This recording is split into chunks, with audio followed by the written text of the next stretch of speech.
좋은 얘기 해주고 싶어. 세상에.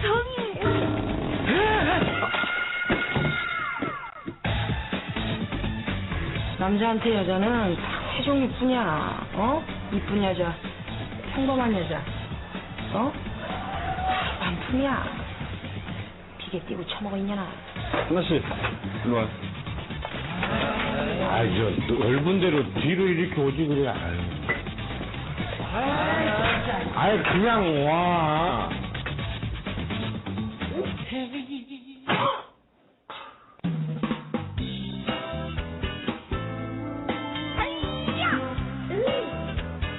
심은아, 이미연, 이영애 누구 할래? 이영애. 외국당 나올 타임. 이제 지워버리는 거야. 그만 다시 하자. 그만.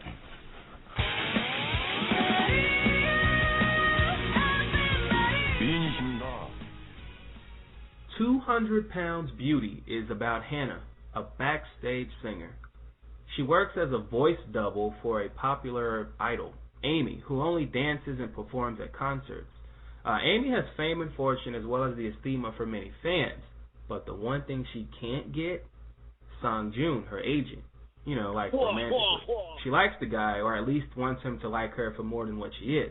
Anyway, Sung-joon doesn't seem all that impressed with his uber-popular idol client. Strangely enough, he seems to give a lot of attention to Hannah, an overweight, nutty professor, fat suit for the win, unattractive young woman. Things really start to get interesting when the overweight backstage singer Hannah decides to undergo plastic surgery to impress the agent guy. And the rest is sort of cliche, but it's still a really, really fun, cute movie. My experience with this movie was a very positive one. It's got this silly, awkward sensibility that mixes well into this coming-of-age story.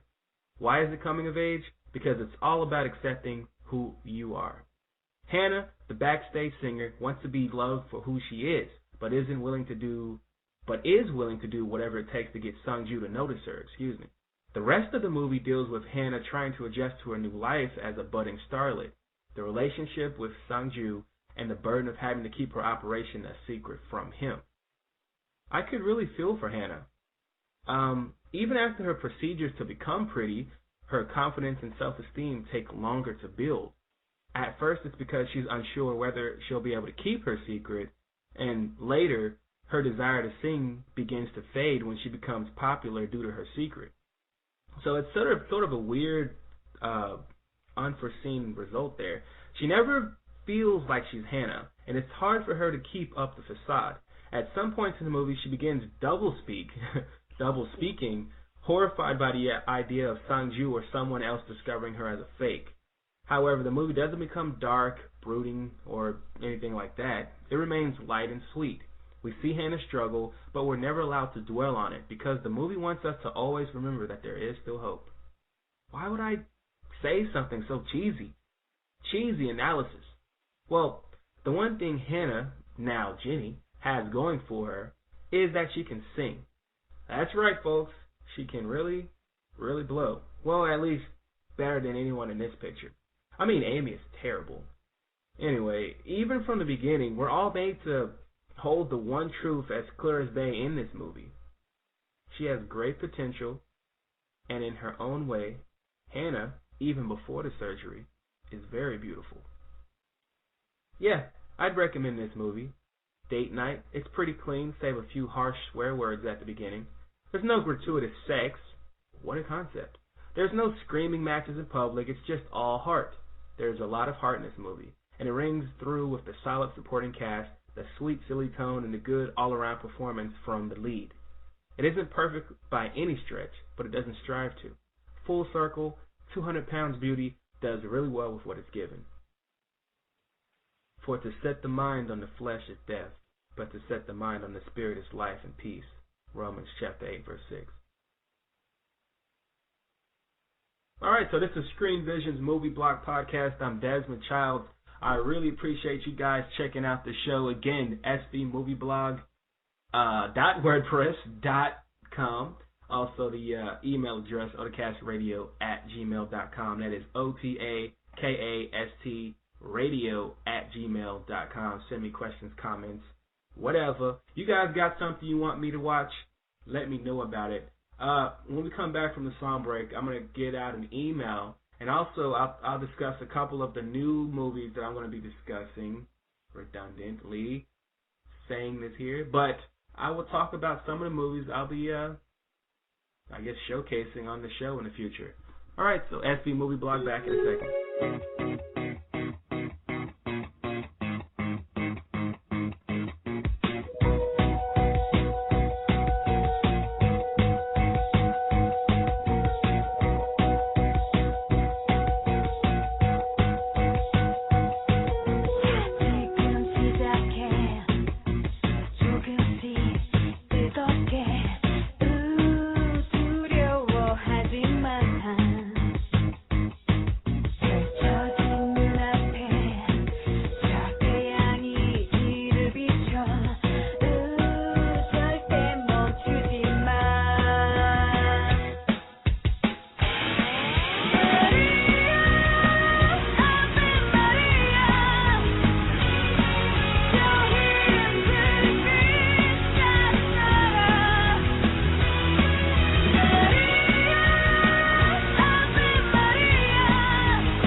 Welcome back, svmovieblog.wordpress.com. I'm Desmond Childs. All right, so I told you guys about the email I got from Rancel Garay. Sorry if I messed up the name, guy.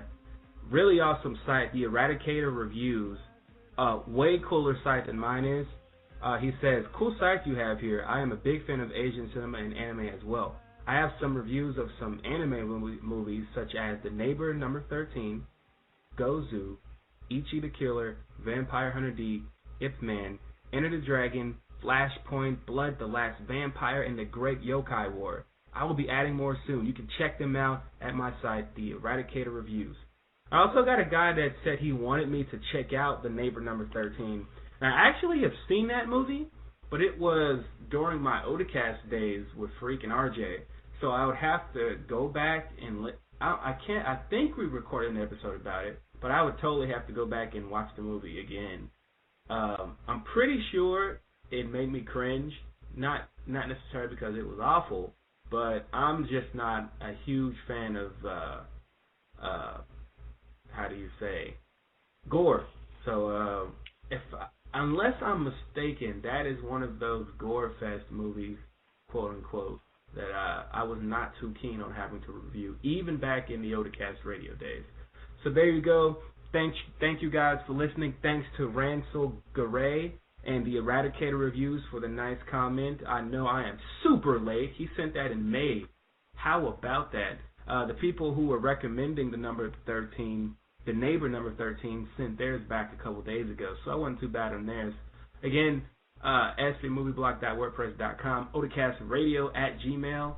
Send me whatever. What do you guys want me to talk about? What are you guys watching? All right, so wrapping up the show, and I guess a couple of the movies that I'll be featuring in some of the later episodes, give you a quick look. If you hadn't seen it, I actually updated my watch list, and pretty much every movie on the watch list is probably going to get me to about 120 or something like that. But some of the movies you guys can expect on later episodes of SV Movie Blog Podcast, you've got Tokyo Noir, A Wedding and a Funeral, More Than Blue, Actresses, Full-Time Killer, Brown Sugar, Paradise, Punching at the Sun, A Brand New Life, Yes or No 2, the sequel, and Bad Guy.